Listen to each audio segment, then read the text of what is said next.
नमस्कार बच्चों, स्वागत है आप सभी का Shri Shyam group of education के यूट्यूब चैनल पर। मैं विकास शर्मा आपको बीएससी सेकेंड ईयर की फिजिक्स करवा रहा हूँ और इसके अंदर अपने तीसरा पेपर प्रकाशिकी पढ़ रहे हैं। 5वीं यूनिट इसकी लेज़र तथा होलोग्राफी है और इसके अंदर अपने लास्ट क्लास में जो टॉपिक पढ़ रहे थे वो था आइंस्टीन के गुणांकों में सहज संबंध। अपना जो लास्ट क्लास का जो टॉपिक था वो था आइंस्टीन के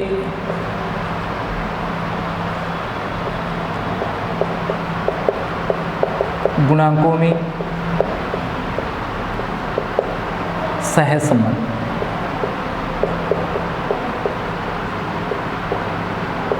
और आइंस्टीन के 3 गुणांक आप लोग देख चुके हैं। 3 गुणांक कौन कौन से देख चुके थे?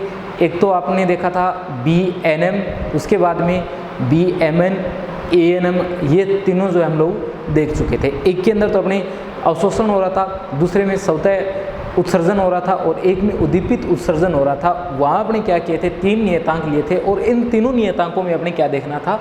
संबंध देखना था।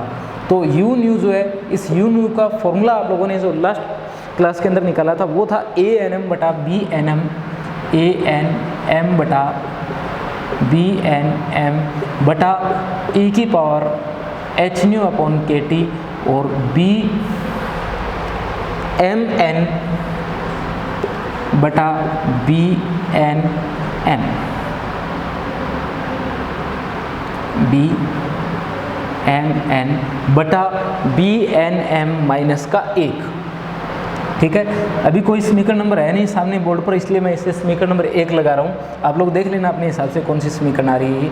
और फिर अपने बात की थी प्लांक के ऊर्जा वितरण नियम से। वहाँ आपने 8 पाई h न्यू क्यूब और डी न्यू सी क्यूब e की power h nu upon KT और इसके साथ अपने क्या लिखा हुआ था? माइनस का 1 लिखा हुआ था।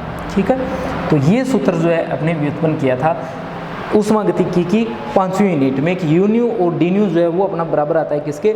8 pi h nu cube D nu upon C cube e की power h nu upon KT minus का 1। इसके ये टर्म अपने क्या आती है? बराबर आती है। अब अपने करते हैं कंपैरिजन दोनों का। तो कंपैरिजन करने से हम लोग यहाँ से 2 रिजल्ट निकालते हैं। एक तो रिजल्ट देखिए इसके लिए आएगा, ये रिजल्ट बनता है ANM बटा BNM का। क्या बनता है? ANM बटा BNM और किसके बराबर आता है? ये आता है 8 पाई h न्यू क्यूब और सी क्यूब के बराबर। 8 पाई h न्यू क्यूब बटा सी क्यूब के बराबर। 8 पाई h न्यू क्यूब बटा सी क्यूब के बराबर। दूसरा रिजल्ट यहाँ से आप लोग देख सकते हो, ये तो ठीक है e की power h nu upon KT है, पर यहाँ जो लिखा गया है BMN बटा BNM, क्या लिखा गया है? BMN बटा BNM किसके बराबर है? 1 के बराबर है। यानी BMN और BNM एक दूसरे के क्या है? बराबर है। BMN और BNM जो है वो एक दूसरे के बराबर है। और यहाँ ANM बटा BNM किसके बराबर है? 8 pi h nu cube upon C cube के बराबर है। तो ये 2 रिजल्ट जो है अपने सामने से निकल करके आ रहे हैं। तो देखिए अपने जो ये रिजल्ट आ रहे हैं, इसे समीकरण नंबर 3 लगा देता हूँ और इसे समीकरण नंबर 4 लगा देता हूँ। तो सबसे पहले तो अपने देखेंगे कि इन समीकरणों से अपने पता चल रहा है कि अपना BNM जो है वो क्या नहीं है? 0 नहीं है। ठीक है, BNM जो है वो क्या नहीं है? 0 नहीं है। तो BNM जो है वो क्या नहीं है? अपना 0 नहीं है। BNM क्या नहीं है? 0 नहीं है। ये अपना एक इम्पोर्टेंट रिजल्ट है। ये इम्पोर्टेंट क्यों है? ये इसलिए इम्पोर्टेंट है भी इसके 0 होने से क्या फ़र्क पड़ जाता? तो आपको पता है कि अपने 3 गुणांक लिखे थे। एक में तो आपने लिखा था अवशोषण के लिए थे, अवशोषण के लिए लिखा था आप लोगों ने। वहाँ तो लिखा था आपने BMN कि अपना कण जो है वो M से N में जा रहा है। एक लिखा था आपने स्वतः उत्सर्जन के लिए, वहाँ आपने लिखा था ANM और एक आपने लिखा था उद्दीपित उत्सर्जन के लिए, वो लिखा था BNM। ठीक है, ये तो कांस्टेंट था। अपने जो सामान्य परिस्थितियाँ होती है उनके अंदर स्वतः उत्सर्जन ही होता है, परंतु उद्दीपित उत्सर्जन जो है ये अपने को करवाना है। क्यों? क्योंकि उद्दीपित उत्सर्जन से ही आपको कला संबंध प्रकाश स्रोत प्राप्त होगा। लेज़र आपको यदि बनाना है तो आपको कला संबंध प्रकाश चाहिए, और कला संबंध प्रकाश जो आपको स्वतः उत्सर्जन से नहीं, उद्दीपित उत्सर्जन से मिलेगा। BNM ANM ये आपके पास में सभी क्या है, नियतांक है, जो प्रायिकताओं के बारे में बता रहे हैं, संभावनाओं के बारे में बता रहे हैं कि किसकी कितनी ज़्यादा संभावना है। तो यदि यहाँ पर BNM अपना 0 हो जाता तो उद्दीपित उत्सर्जन की संभावना भी क्या हो जाती, 0 हो जाती, उद्दीपित उत्सर्जन होता ही नहीं। परंतु ये जो अपनी कैलकुलेशंस की है, इससे अपने रिजल्ट निकल करके आया है कि BNM जो है वो क्या नहीं होगा, 0 नहीं होगा। यदि BNM जो है वो 0 नहीं होगा तो बाहर से जो फोटोन आपतित हो रहा है, बाह्य फोटोन के आपतित होने पर जो उद्दीपित उत्सर्जन है उसकी प्रायिकता 0 नहीं होगी। संभावना बनी रहेगी कि बाहर से जो फोटोन आ रहा है वो क्या करे, वहाँ पर उद्दीपित उत्सर्जन करवाए। अपना जो लेज़र है वो इसी पर आधारित है। टाउन्स ने जो लेज़र प्रकाश स्रोत प्राप्त करने के लिए बात बताई थी उसमें इसी अवधारणा पर वो आधारित है कि BNM जो है अपना क्या नहीं है, 0 नहीं है। ठीक है। दूसरा देखिए अपने इससे जो रिजल्ट निकल करके आ रहा है वो निकल करके आ रहा है कि अपने पास में ये दूसरा रिजल्ट भी अपना इम्पोर्टेंट है कि BNM जो है बराबर है किसके, BMN के। BNM और BMN क्या है, बराबर है। जो समीकरण नंबर 4 हम लोगों ने लिख रखी है वो इसका दूसरा निष्कर्ष है कि BMN बराबर है BNM के। इसका मतलब ये हुआ कि जो आपके पास में बाहर से फोटोन आपतित हो रहा है, हम लोगों ने बिल्कुल शुरुआत में पढ़ा था कि यदि आपके पास में 2 ऊर्जा स्तर है M और N, इसकी ऊर्जा EN, इसकी ऊर्जा EM, यहाँ से यदि फोटोन कोई आपतित होता है तो संभावना बनती है कि ये क्या हो, ये यहाँ पर अवशोषित हो, और अवशोषित होकर परमाणु कहाँ चला जाए, उच्च अवस्था में चला जाए। और यहाँ से अपने जो नियतांक आ रहा था वो आ रहा था BMN। पर अभी यहाँ से ये देख सकते हो आप लोग कि BNM और BMN क्या है, बराबर है। आइंस्टीन ने ये बताया था अपने को कि जरूरी नहीं है कि हर बार इस फोटोन का क्या हो, अवशोषण हो। ये भी पूरी संभावना बनती है कि ये जो फोटोन आ रहा है ये सीधा उच्च ऊर्जा स्तर से टक्कर करे और वहाँ पर एक अन्य फोटोन को उत्सर्जित करने के लिए प्रेरित करे, या उत्सर्जन के लिए उस फोटोन को प्रेरित करे। ऐसा अपने यहाँ से रिजल्ट भी निकल करके आ रहा है कि BNM BMN क्या है, एक दूसरे के बराबर है। यानी इस बात की पूरी संभावना है, जितनी संभावना आपके पास में उद्दीपित अवशोषण की है उतनी की उतनी संभावना जो है वो किसकी है, उद्दीपित उत्सर्जन की है। मतलब उद्दीपित अवशोषण तथा उद्दीपित उत्सर्जन की जो प्रायिकताएं हैं वो प्रायिकताएं क्या है, अपने पास में बिल्कुल बराबर आ रही है। दोनों प्रायिकताएं बराबर आ रही है, इसलिए अपने जो उद्दीपित उत्सर्जन है इसे अपने विपरीत अवशोषण के नाम से भी जानते हैं। ठीक है। इसके अलावा यदि अपने देखें जो समीकरण नंबर 3 है कि ANM बटा BNM जो है, ANM बटा BNM, यदि यहाँ लिखूँ ANM बटा BNM किसके समानुपाती है, तो न्यू जो है उस न्यू की क्यूब के क्या है, ये समानुपाती है। मतलब क्या हुआ, मतलब ये हुआ कि स्वतः उत्सर्जन और उद्दीपित उत्सर्जन जो है उनकी प्रायिकताओं का अनुपात जो है वो न्यू क्यूब के क्या है, समानुपाती है। ठीक है। उनकी प्रायिकताओं का अनुपात जो है वो किसके समानुपाती आ रहा है, न्यू क्यूब के समानुपाती आ रहा है। जिससे अपने को पता चलता है कि यदि ऊर्जा स्तरों के मध्य ऊर्जा अंतर बढ़ जाएगा तो ऊर्जा अंतर बढ़ने पर ऊर्जा अंतर क्या हो जाए, यदि दोनों स्तरों के मध्य बढ़ जाए तो ऊर्जा अंतर बढ़ने पर उद्दीपित स्वतः उत्सर्जन की तुलना में उद्दीपित उत्सर्जन जो है उसकी संभावना या उसकी प्रायिकता जो है वो क्या हो जाती है, बढ़ जाती है। तो ये अपने पास में आइंस्टीन के गुणांकों में सहसंबंध था और 3 उसके अपने जो है वो निष्कर्ष प्राप्त हुए थे। निष्कर्ष अपने कहाँ से प्राप्त किए, तो प्लांक की जो आपने विकिरण ऊर्जा स्पेक्ट्रम ऊर्जा वितरण आपने जो देखा था उष्मागतिकी में, उस समीकरण से तुलना की, ये 2 रिजल्ट प्राप्त किए। इससे 3 निष्कर्ष जो है आपने प्राप्त किए हैं। ठीक है। आगे बढ़ते हैं अपने और बात करते हैं उसमें साम्य अवस्था में स्वतः एवं उद्दीपित संक्रमणों की प्रायिकताओं की निष्पत्ति।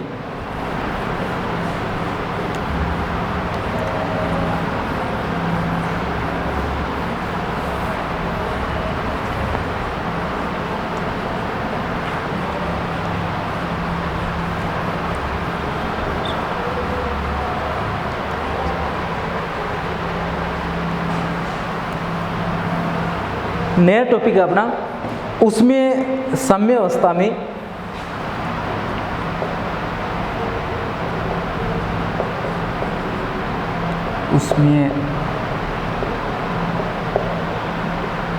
साम्य अवस्था में स्वतः तथा स्वतः एवं उद्दीपित संक्रमणों की, उसमें साम्यावस्था में स्वतः एवं उद्दीपित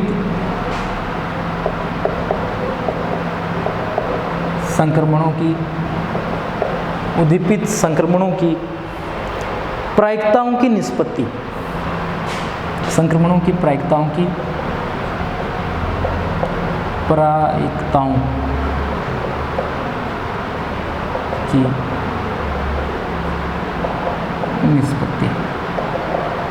निष्पत्ति लिखा हुआ है भैया, प्रायिकताओं की निष्पत्ति। ठीक है, ये अपना टॉपिक है कि उसमें साम्यावस्था में स्वतः और उद्दीपित उत्सर्जन जो आपके पास में आ रहे हैं उनकी प्रायिकताओं को अपने यदि क्या करें अनुपात ज्ञात करना चाहिए, यानी अपने ये पता लगाना चाहिए कि स्वतः उत्सर्जन की प्रायिकता जो है और उद्दीपित उत्सर्जन जो है उनकी प्रायिकताओं का अनुपात जो है अपने पास में कितना आता है। तो सबसे पहले अपने क्या करेंगे, अपने सबसे पहले फॉर्मूला लिखेंगे किसका, एक तो लिखेंगे PNM का, PNM स्वतः का, ये किसके बराबर आया था, ANM के बराबर आया था। फिर अपने फॉर्मूला लिखेंगे किसका, PNM उद्दीपित का, ये किसके बराबर आया था, ये आया था BNM और uν के बराबर। BNM और uν जो है उसके क्या आया था, ये अपना बराबर आया था। ये जो आपके पास में उद्दीपित के लिए ये PNM ये समानुपाती होता है uν के, और इसे हटाएं तो BNM क्या लगता है, यहाँ पर एक नियतांक लगता है। यदि अपने अनुपात लें दोनों का PNM बटा PNM स्वतः बटा PNM उद्दीपित, यदि दोनों का क्या किया जाए अनुपात लिया जाए तो दोनों का अनुपात लेने पर देखिए क्या बनेगा, ये बनेगा ANM बटा BNM और uν, ये बनता है। और uν जो है, इस uν का मान अपने रख सकते हैं कहाँ से, जो थोड़ी देर पहले अपने फॉर्मूला लिखा था उस फॉर्मूले से, जिसके अंदर अपने लिखा था ANM बटा BNM और साथ में लिखा था e की power hν upon kT BMN बटा BNM माइनस का 1। ठीक है, ये फॉर्मूला आपने थोड़ी देर पहले लिखा था कि ANM बटा BNM अपॉन e की power hν upon kT BMN बटा BNM और माइनस का 1। एक तो आपको यहाँ से ये पता चलता है कि आपको ये जो फॉर्मूले जितने भी आ रहे हैं ये सारे के सारे फॉर्मूले आप लोगों को याद रखने हैं। ठीक है, इसका मतलब ये हुआ कि जितनी कैलकुलेशंस अपने अब तक करते आए हैं, एक तो आपको कैलकुलेशन आनी चाहिए, प्लस वो सारी की सारी कैलकुलेशन आपको याद भी होनी चाहिए। वो अलग अलग फॉर्मूले बनते हैं और फॉर्मूलों के रूप में आपको वो टोटल कैलकुलेशन आपको याद होनी चाहिए। जैसे यहाँ uν का मान अपने जरूरत है इस uν के मान की, और उससे पहले अपने को किसकी जरूरत थी, जो प्लांक वाला फॉर्मूला है उस फॉर्मूले की भी अपने को जरूरत थी। तो जितने फॉर्मूले बीच में आ रहे हैं वो सभी फॉर्मूले आपको पता होना चाहिए। uν का यहाँ मान रखिए, uν का यदि आप लोग मान रख देते हो तो देखिए, यदि uν का यहाँ रखते हो तो नीचे की तरफ तो ये टर्म आएगी ANM बटा BMM, जिससे BNM और ANM क्या हो जाएगा, आपस में कैंसिल हो जाएगा। ये टर्म बचेगी जो ऊपर की ओर चली जाएगी। ऊपर की ओर जाने के बाद में आपके पास में देखिए क्या टर्म बचती है, आपके पास में बचता है PNM स्वतः बटा PNM उद्दीपित, और किसके बराबर आता है ये बराबर आता है e की पावर hν अपॉन kT और BMN बटा BNM माइनस का 1। इसकी क्या आता है, ये बराबर आता है। क्यों, क्योंकि uν का मान आपने ये रखा तो ANM BNM यहाँ से हो जाती है निरस्त, जो नीचे लिखा हुआ है वो टर्म ऊपर चली जाएगी और आपके पास में बचेगा e की power hν upon kT BMN बटा BNM माइनस का 1। इसे कोई समीकरण नंबर यदि मैं लगाऊं, जैसे समीकरण नंबर 1, तो ये आपके पास में क्या बनता है, अनुपात बनता है किसका, स्वतः उत्सर्जन और उद्दीपित उत्सर्जन की प्रायिकताओं का। ठीक है, ये आपके पास में प्रायिकताएं हैं, और जो RNM आप लोग लिख रहे थे वो आपके पास में संख्याएं थी, ये आपके पास में क्या है, प्रायिकताएं हैं। यहाँ से आप लोग देख सकते हो कि जो अपने पास में समीकरण आई है उसके अंदर यदि hν और kT जो है, hν और kT जो है ये एच न्यू क्या हो, के टी से बड़ा हो। यदि एच न्यू अपने क्या हो, के टी से बड़ा हो। इस समीकरण के अंदर यदि अपने क्या देखें कि एच न्यू जो है वो क्या हो, के टी से बड़ा हो। यदि एच न्यू के टी से बड़ा होगा तो अपने पास में ई की पावर एच न्यू अपॉन के टी जो है इसका मान 1 की तुलना में क्या होगा, ज़्यादा होगा। यदि ये केस आपके पास में, जैसे केस फर्स्ट यदि मैं लिख देता हूँ इसे, यदि ये केस फर्स्ट आपके पास में क्या हो कि एच न्यू और के टी जो है इसमें से एच न्यू जो है वो क्या हो, के टी की तुलना में बड़ा हो, यानी न्यू जो है इसका मान ज़्यादा हो, आवृत्ति ज़्यादा हो, तो उसमें क्या होगा, उस समय आपने ये जो लिख रखा है ई की पावर एच न्यू अपॉन के टी, इसका मान 1 की तुलना में क्या हो जाएगा, फिर ज़्यादा हो जाएगा। यानी ये मान जो है 1 से क्या हो जाएगा, बड़ा हो जाएगा। यदि ये मान 1 से बड़ा होता है, यदि ये मान अपने पास में जो लिखा गया है ये क्या होता है, 1 की तुलना में बड़ा हो, तो उस समय स्वतः उत्सर्जन द्वारा संक्रमण की दर जो है वो उद्दीपित उत्सर्जन की तुलना में क्या हो जाएगी, बराबर हो जाएगी। ठीक है, अगर ऐसा होगा तो जो इलेक्ट्रॉनिक संक्रमण है उनमें क्या हो जाएगा, जो स्वतः उत्सर्जन है उसकी संभावना बढ़ जाएगी। ठीक है, और उद्दीपित उत्सर्जन जो है उसकी संभावना जो है वो क्या हो जाएगी, आपके पास में नगण्य हो जाएगी। ठीक है, जो आपके पास में नाभिकीय अभिक्रियाएं होती है उनके अंदर ये प्रतिबंध संतुष्ट रहता है, जिससे उनमें क्या होती है, स्वतः जो नाभिकीय अभिक्रियाएं आपके पास में होती है उनमें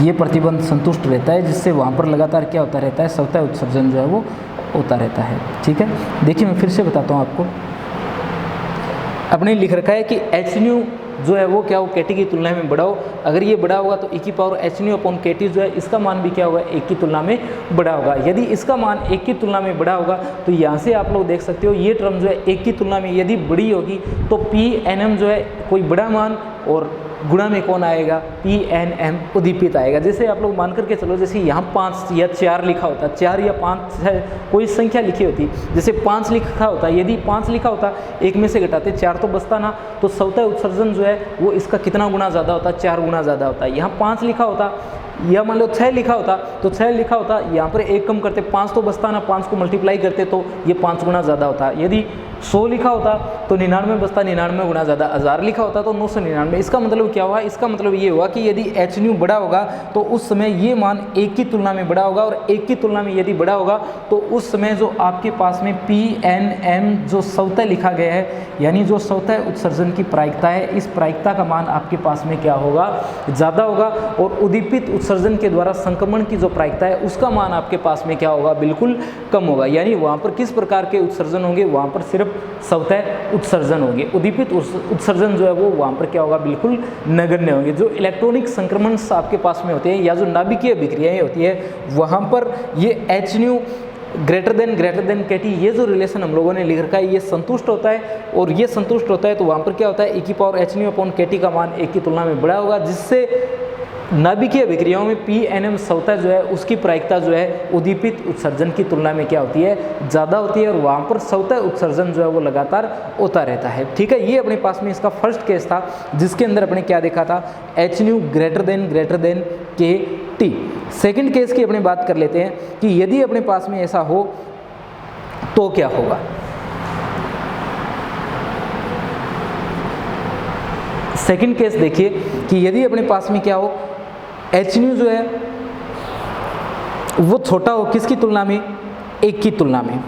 यदि एच न्यू 1 की तुलना में, एच न्यू जो है वो के टी की तुलना में छोटा हो, तो उस कंडीशन में अपने पास में देखिए क्या आएगा, केस सेकंड अपने पास में है,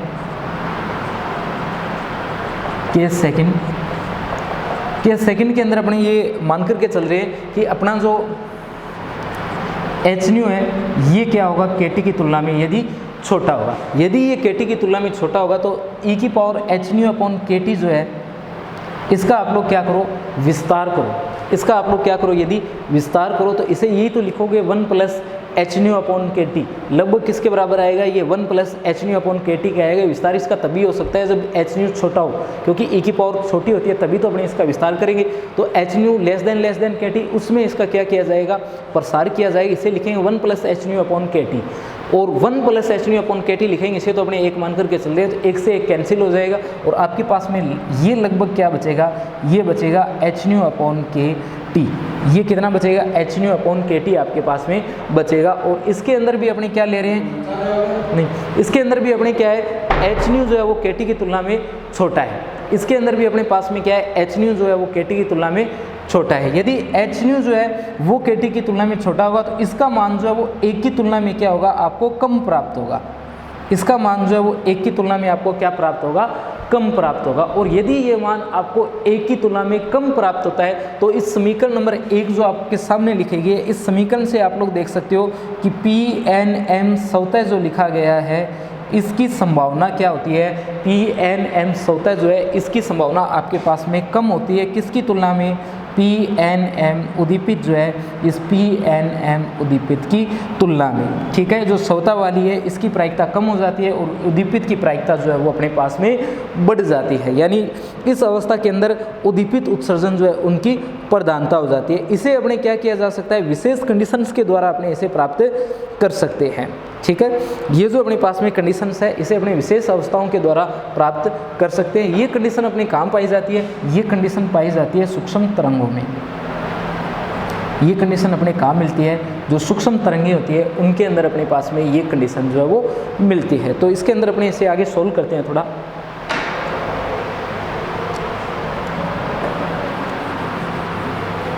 इसकी तो अपनी ज़रूरत है जिसके अंदर अपने ये लिखा गया है, इन्हें हटा देता हूँ मैं।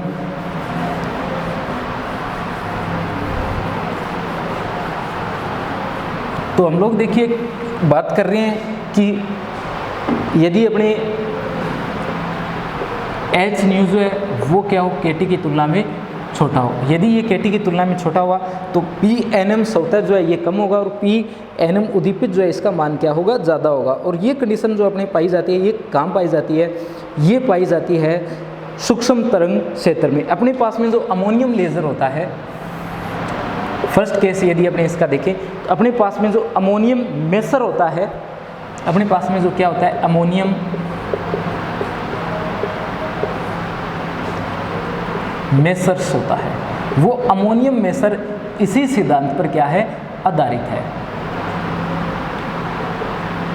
ये अमोनियम मेसर जो है अपना किस सिद्धांत पर आधारित है, तो ये अमोनियम मेसर जो है अपना इस सिद्धांत पर आधारित है कि इसके अंदर HNu लेस देन क्या होता है, kT होता है। कुछ एक बातें और मेसर्स क्या होते हैं, मेजर्स या मेजर अपने इन्हें लिखे। तो मेसर्स के बारे में मैंने आपको बताया था पहले ही कि जैसे अपने लेजर्स होते हैं उसी प्रकार से क्या होता है, मेसर्स होता है। इसके अंदर जो M लिखा गया है उसका बनता है माइक्रोवेव।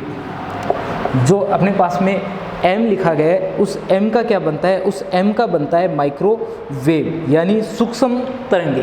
तो अपने पास में इसकी फुल फॉर्म जब आप लोग बनाओगे तो क्या बनेगा, माइक्रोवेव एम्प्लीफिकेशन। माइक्रोवेव एम्प्लीफिकेशन, ठीक है।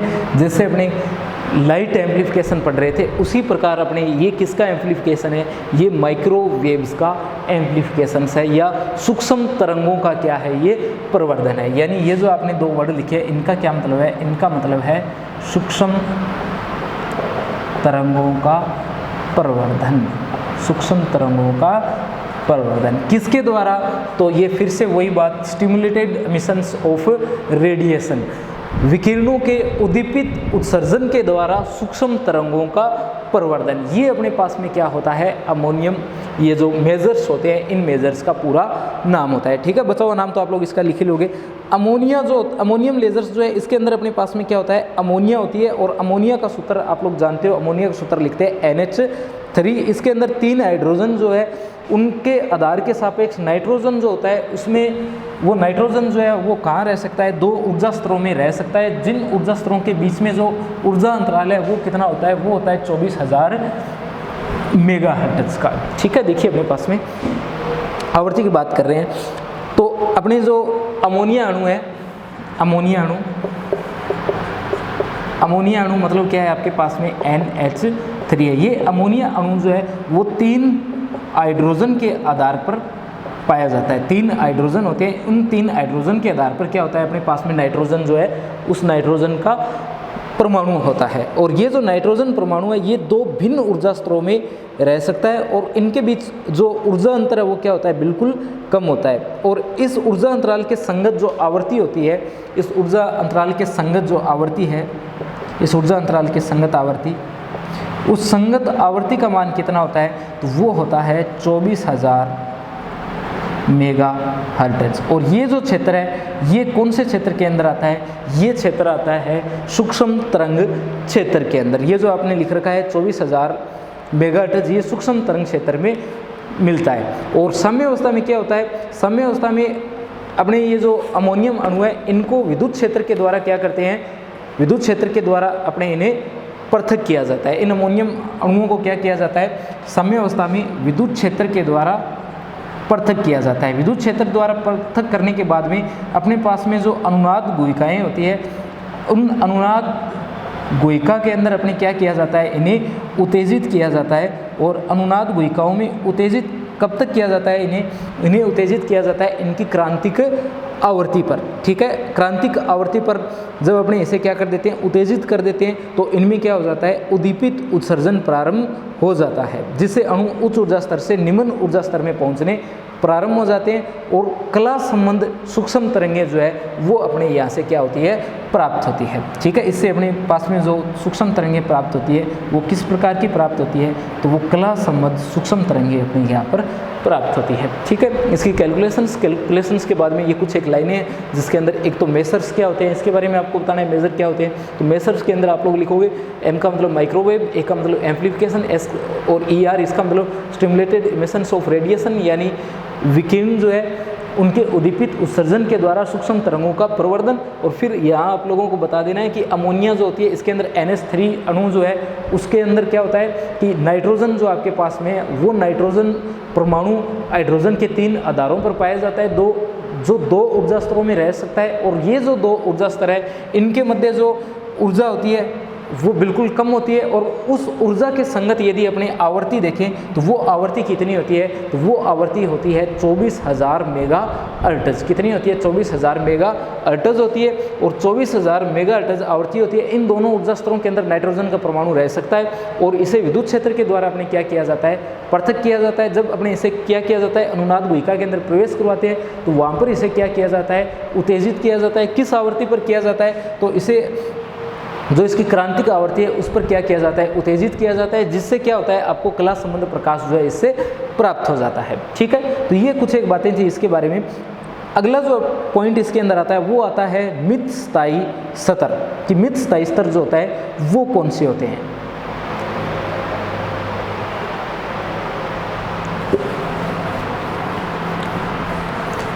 ये जो इसके स्पेशल केस अपने पढ़ रहे हैं, यहाँ से आपको 1.5 नंबर का जो प्रश्न आता है, 1.5 नंबर का जो प्रश्न आता है आपका छोटा प्रश्न, वो भी पूछा जा सकता है। तो देखिए मित स्थायी स्तर, मित स्थायी स्तर, मित स्थायी स्तर। तो देखिए मित स्थायी स्तर कौन से होते हैं, अपने पास में जो परमाणु होते हैं, हमारे पास में क्या है, जो परमाणु है, परमाणुओं में कुछ ऊर्जा स्तर जो है इस प्रकार से होते हैं। हमारे पास में जो परमाणु है उन परमाणुओं में कुछ ऊर्जा स्तर इस प्रकार के होते हैं जहां से मूल ऊर्जा स्तर में संक्रमण, इन ऊर्जा स्तरों से क्या होता है, मूल ऊर्जा स्तर में संक्रमण।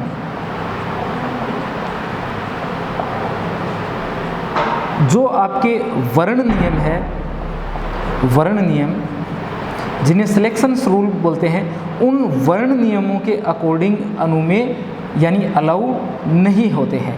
उन ऊर्जा स्तरों को किस नाम से जाना जाता है, तो उन ऊर्जा स्तरों को जाना जाता है मित स्थायी ऊर्जा स्तरों के नाम से। ठीक है, उन ऊर्जा स्तरों को किस नाम से जानते हैं, अपने मित स्थायी ऊर्जा स्तरों के नाम से जानते हैं। तो आपसे पूछा जाए कि मित स्थायी ऊर्जा स्तर क्या होते हैं, तो अपने आगे इसकी बात करेंगे डिटेल से इन ऊर्जा स्तरों की, कि यहाँ से अपने संक्रमण कैसे करवाया जाता है और यहाँ जो है इनका जीवन काल जो है वो कितना बढ़ जाता है, लगभग 10⁻³ ऊर्जा इनका जीवन काल जो है वो क्या हो जाता है, बढ़ जाता है। आज सिर्फ अपने इसकी परिभाषा की बात करते हैं कि मित स्थायी ऊर्जा स्तर आपके पास में जो है वो मित स्थायी ऊर्जा स्तर कौन से होते हैं। तो मित स्थायी ऊर्जा स्तर कौन से होते हैं कि परमाणु जो होते हैं उनमें कुछ ऊर्जा स्तर ऐसे होते हैं जहाँ से संक्रमण जो है, जहाँ से जो मूल ऊर्जा स्तर है उसमें संक्रमण जो है वो सिलेक्शन रूल जो आपके पास में होते हैं, सिलेक्शन रूल या जिनको वर्ण नियम कहते हैं, चयन नियम कहते हैं, उन वर्ण नियमों के अनुसार अणु में ये अलाउ नहीं होते हैं। उन ऊर्जा स्तर को अपने किस नाम से जानते हैं, उनको अपने मित स्थायी ऊर्जा स्तर के नाम से जानते हैं। ठीक है बच्चों, नेक्स्ट वीडियो में देखेंगे भी अपनी